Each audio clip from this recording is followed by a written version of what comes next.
Hello, my name's David Finlayson with Chesapeake Technology, and today we wanted to spend about 20 minutes or a half an hour talking about some of the new features that we put into SonarWiz 7.2.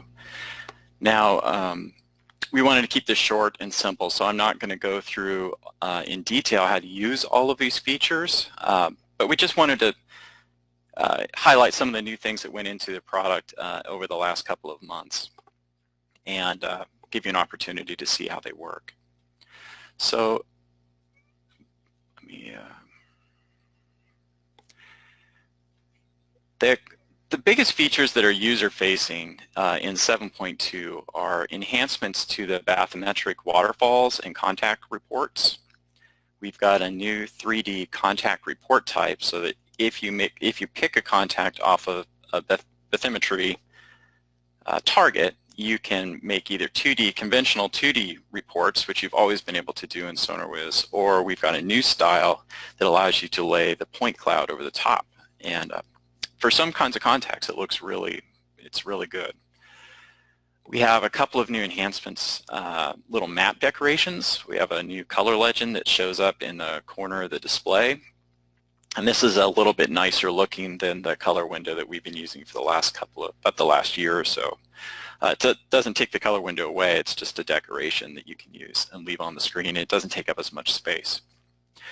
We have also put some work into the 3D viewer so it's easier to use, especially if you have larger point clouds in there. There's been a lot of work going on to visualize Lidar data, and we noticed that there were some problems with the 3D viewer, so I'll show you how those work.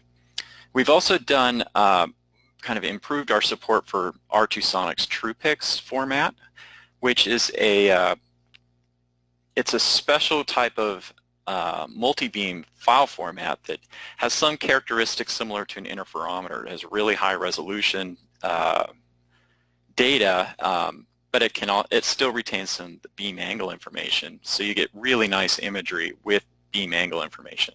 So it's sort of it's a merge of snippets and what you get from an interferometric system, but it has all the angle information that you have from a multi-beam.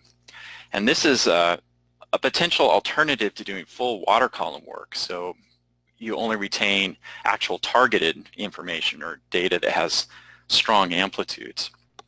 But we're continuing to work with this to try to use this to better potential. And also related to R2Sonic, we're starting to see multi-frequency systems more often. We've had them for side scan for a while, but now we're getting multi-beam systems starting with R2Sonic that can actually change frequency on each ping. And it gives you an opportunity to look at the seabed at different frequencies and how does the seabed respond. And one of the tools for kind of analyzing this data is acoustic color, and I'll go show you exactly how that works in a minute. And then finally, I won't be able to show you live. My computer's not strong enough to have the webinar software and SonarWiz and real-time simulators and stuff going at the same time. But we have made some enhancements to the Helm display, so and the real-time view, so that you can see like a water line of your boat is actually in 3D, and in the Helm display it's now the colors match what you're seeing in SonarWiz, so that as the bathymetry is being laid down, it looks the same as it does in SonarWiz. So let's get started with shaded relief in bathy waterfalls. So I've got a project here with some Reason data collected in England, and what we're looking at now is just the raw point cloud data in the plan view viewer. Now, some of the targets in this are obvious. They pop right out of the seabed, and that's why we chose this data set. It's kind of a harbor. So if you select one of these and you open up the waterfall digitizer, let's turn this off for a moment. So we'll go to digitize new bathymetric features. It opens the bathymetric data set in the waterfall display, where you can scan through just like you can with the side scan file and identify targets and pick contacts. But one of the key advantages of having bathymetry is that we can see things in 3 dimensions, and using just color alone makes it hard to tell if there's small targets on the seabed. So one of the enhancements we made was adding shaded relief effect to the waterfall display. So to get that, you would go to the View menu and turn on the shaded relief functions, which have been moved to this View menu. So you turn them on here. There's a couple of different options. You can have slope corrections, you can control the vertical exaggeration, light azimuth, elevation direction. That's all dynamically done. And now, take a look, for example, if we turn this off, there's actually a target right here on my cursor, but it's really hard to see without the shaded relief. When I turn the shading on, you can tell that it's much easier here. As we scroll through, we'll find some bigger targets. There's a target there. Notice that the cursor tracking is matched between the plan view and the waterfall display. Now here's some larger targets that'll look more impressive in the report. So we'll capture a sonar target here, just like you would with side scan. You use the target contact editor. Here I'll put 3 contacts in. And these are now listed here, just like they would be with side scan. And also they're in the target strip, where you can open them up in the contact editor. And now you can measure these things. We can zoom in on them. You can classify them. You have all the same tools that you've had in the past. So what's nice about I've already talked about the shaded relief, but also in the reports that you make with the shading on the bathymetric contacts, that's where some of the new features are. So if we go to the report generator, so I've opened up the contact manager here, and I've got my 3 bathymetric contacts, and I go to the report generator. If you make a conventional 2D report, let's do this quickly. Oops. We'll do small English. This is a built-in template. It exports the images with the shading that you've specified and opens up Adobe here, and we've got our title page with the 3 contacts on it, and then the shaded relief images down here. Now, one nice thing, you can switch between bathymetric views, or you can have the amplitude view at the same time. You can mix side scan in with the bathymetric view. It's whatever you pick the target on is what will show up in this report. What's another cool thing that is new is this 3D contact report. So this is a new template that you'll find down here. If you create a new report, I've already done it here once, so it shows up already. So we'll have 3D PDF here, and if you go under the report file type, this Adobe 3D PDF is the new report type. There's some restrictions on the form. At the moment, we only allow 1 target per page, so this report format's not available. And then all the rest of the dialog is pretty much the same. Now, exporting this takes a little bit longer, because what SonarWiz is going to do is look at the footprint of the target that you picked out and clip out the bathymetry from that track line, extract it, and put the 2 parts together. So you have a projected version of your bathymetric contact, and you'll have the point cloud up on top of that. And as soon as this finishes, I'll show you what that looks like. But it takes more memory, obviously, to build these things in your PDF file, and it also takes a little bit longer to generate. But it can be a really powerful tool for looking at contacts, and you don't need SonarWiz to view these things. So you can hand the PDF off along with your other reporting products, and all someone needs is Adobe's reader. So here's the PDF report, and the title page is just the same as a 2D report. But when you switch down to the 3D report, you now have, let me see if I can zoom out. Here's all the metadata about that contact, and the contact itself is here. So now it looks like I should have edited this data a little more. I'm going to zoom in a little bit.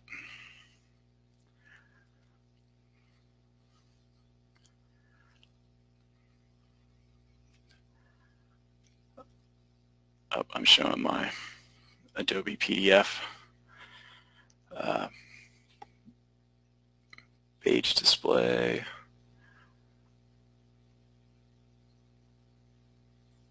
There we go.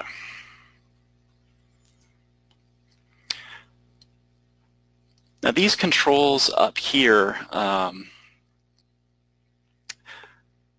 this here controls how the whole thing is going to look. And you have a tree, this tree mode that looks like this little box here, which allows you to turn things on and off.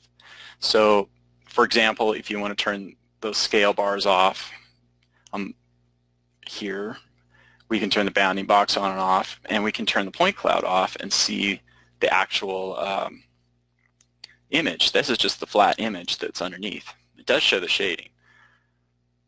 And then the point cloud on top of that. Where it really gets useful is in some of these more complex structures like this that have real three-dimensional features on this, which a 2D view often doesn't show very well. So I think 3D contact reports are an interesting option for people who are collecting data with bathymetric systems. We're still working on some of the details. The 3D PDF viewer is somewhat sensitive to the graphics card on your machine, and so it does require more power than just a standard PDF. It also has to be enabled. By default, Adobe disables 3D viewing, so you have to turn that on to make it work. Okay, so that's shaded relief and bathymetry and waterfalls. And the other thing I wanted to show is this new plan view, color legend.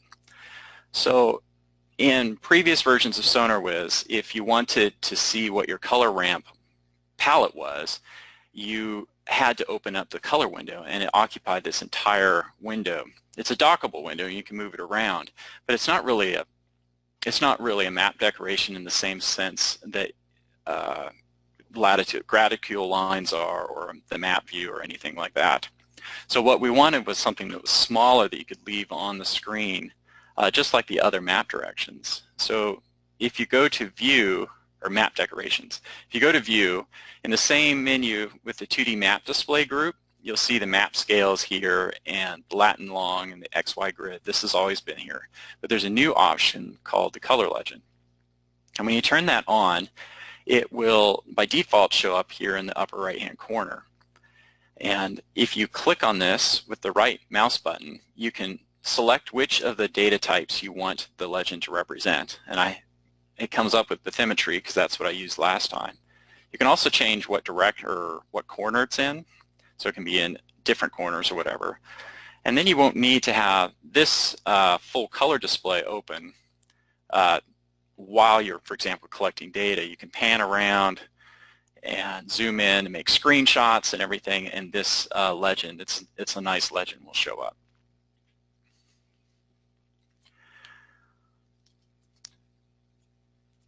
And that's how that works. It works for side scan, bathymetry, all the standard supported data types in SonarWiz. Okay, the next thing I wanted to show you are some improvements we've made to Lidar data. If you're working with Lidar data in SonarWiz, this is a fairly new data type in the SonarWiz suite, and we continue to add new features to make that easier to use. So there's really two that I want to talk about. And the first one is improvements to the import filters, and then the second is some enhancements we've made to the 3D viewer to help work with Lidar point clouds. So let's switch to a Lidar project as an example data set here. I think this is a Velodyne data set. And I've just got a single track line imported right now. And what I wanted to show you is that when we first imported this, we accepted everything. And you can kind of see where the track line of the boat was. This might be where the scanner is a spinning circular scanner that's mounted vertically, so it spins like a Ferris wheel, 360 degrees all the way around. And it collects data on all those axes. So when it's pointed straight down, it's seeing the mount, and it can sometimes see part of the boat where it was mounted on if you don't have it up on a great big tower. It also has, you know, a limited range. It's a small system, so it only is valid out to about 100 meters. So we wanted to have some kind of system when you import the data where you can control how that filtering works. So if we go to post-processing import, down here you'll see laser scanner files as an option. So we'll bring this in, and the new feature is here under the advanced button. If you open this up, we have this Lidar import filter.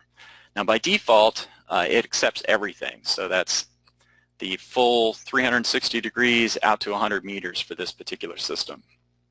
If you want to restrict the range, you can use these sliders.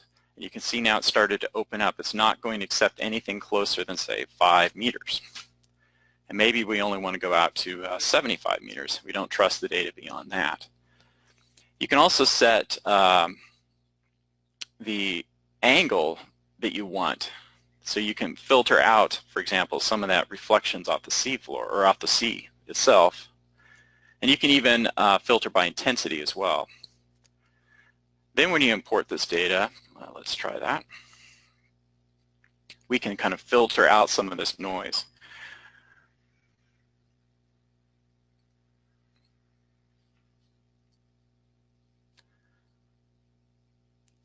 So there, now it cleaned up that image of the ship that it was every time it circled around. And it's also removed all the data beyond about 75 meters here. So that's the Lidar import filter. We've also made some improvements to the 3D view, which were primarily driven by the use of Lidar data, but it works for all of our systems as well. So if you want to see a data set in 3D, you just select the data set and then display. Well, let's turn on the 3D view first here. So if you go to View, Enable 3D View, and it kind of pops up. You can dock it wherever you want. And then we will turn on the 3D view.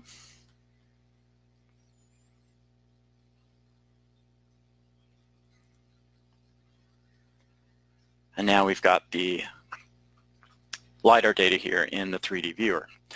So there are two big changes to how this works. And you kind of have to be familiar with the old way, because this, I think it's more intuitive the way it works now. But one of the problems, there's two issues. The first one is when you're zooming, where do you zoom to? Now the way the new system works, you just point to whatever you want to zoom into. Say if we want to zoom into this feature here, and then we start using the scroll wheel, or you can use the page up and page down button, it will zoom to wherever you point to. So if you point over here to this corner, it will zoom in that direction. If you zoom down here, it zooms there. The other issue is where's the rotation point. So all you have to do, we tried to make this work a little bit more like Google Earth, to be honest. What we wanted is you just click anywhere in the display, and that moves the rotation point to wherever you click. So if we want to rotate around this rock right here, we just click there, and now we're rotating around that. That's moved the axis there. If you want to rotate around this, you click over there, and it rotates. So here's a crane.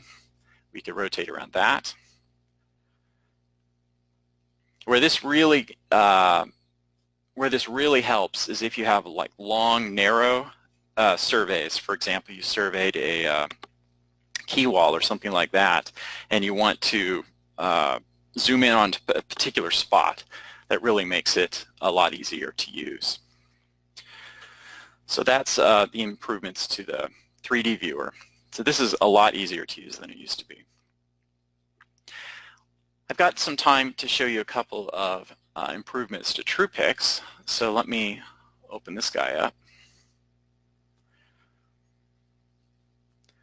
So like I said, R2 Sonic has a new file format that's sort of an intermediate between a bathymetric data set and a full water column data set. So in a water column data set, you get about 8,000 samples or 10,000 samples per beam. And if you have 512 beams, you're talking thousands of samples. What TruePix does is it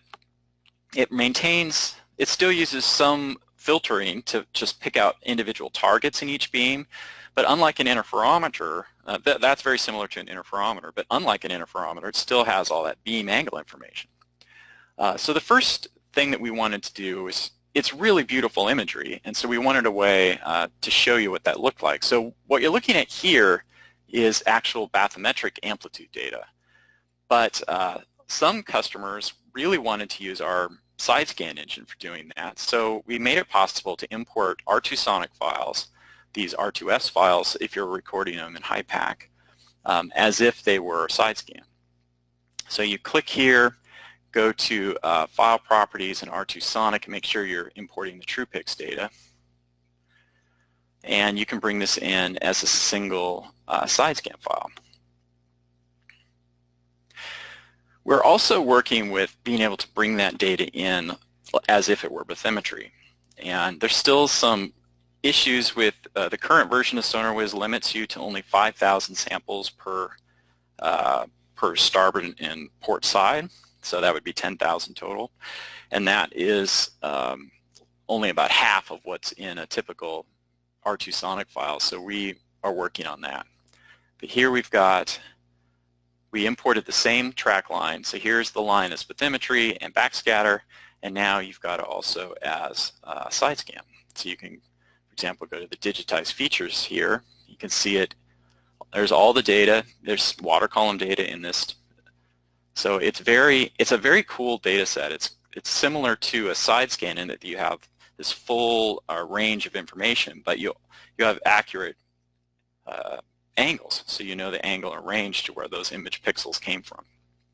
And again, this is all now available to side scan customers. The other thing that R2 Sonic has been working on is this multi-frequency data, and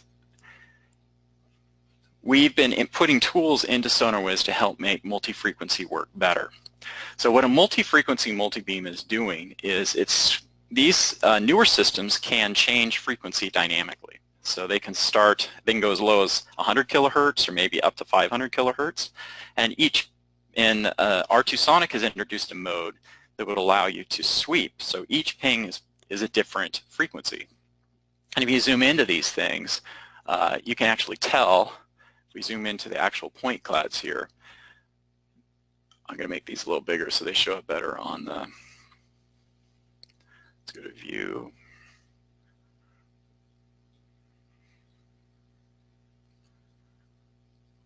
Make the points a little thicker. You can see here that each ping is a different color. And partly that is because each is a different frequency and they're uncompensated.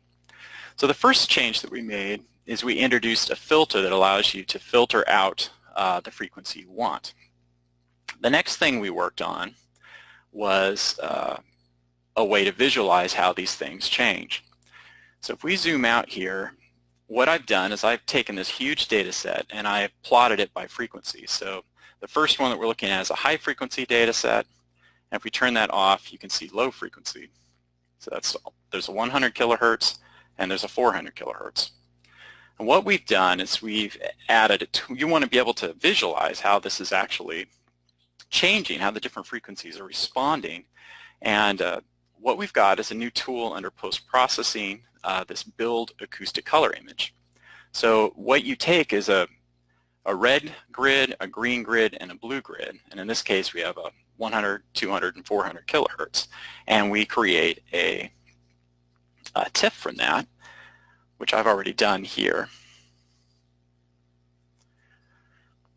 And now this looks bizarre, but if you get used to looking at this, what you know is the red areas are where the low frequency responded strongest to the data, and blue areas are where the high frequency responded strongest. So these are ways to tease apart kind of the sediment or the seabed classification that's down there. and help you kind of pull it all apart.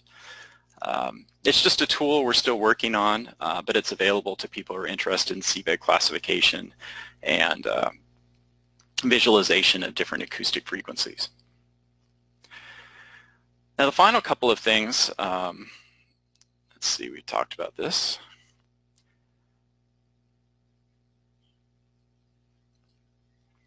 The final thing is we've made some enhancements to the Helm display, and in real time, I wasn't able to show this, but in real time the 3D viewer will now show you've got the boat and we have the beams. These were in 7.1, but now you can actually see the water line. That's a kind of small feature, but it makes it look really cool when the data is coming in. The other thing that we worked on was making the Helm display, which the pilot is looking at, match what is in SonarWiz a little bit better. So if you're all by yourself, you want to know that things are recording, so we now have recording icon indicators here. You've also got the colors from the side scan Bathy will work better. These match what's in SonarWiz now. There was a disconnect originally. And then finally, we've added bathymetric depth display to the Helm display as well, so that you know how deep it is. And that's coming straight from the depth sounder. There are a couple of other things that were put into SonarWiz, and let me open up. So if you go to our website, this is our home page here. Right now you can go to what's new in 7.2, and it has a more comprehensive list of all the new features and where to find them. You can also download, if your EMA is up to date, you can download the latest version right now, which is on our support website. That's www.chesstechsupport.com. And the way to get to that is go to support, product support, and then hit the product support button twice. I guess you have to hit it twice. And that will, the login to CTI support site is what you want. And that takes you to our support website where you can type in your username and password and download the latest version of SonarWiz. So thank you for watching. If you have any questions, please feel free to email them to us at support@chesapeaketech.com, or you can email me directly at davidf@chesapeaketech.com. Thank you for watching.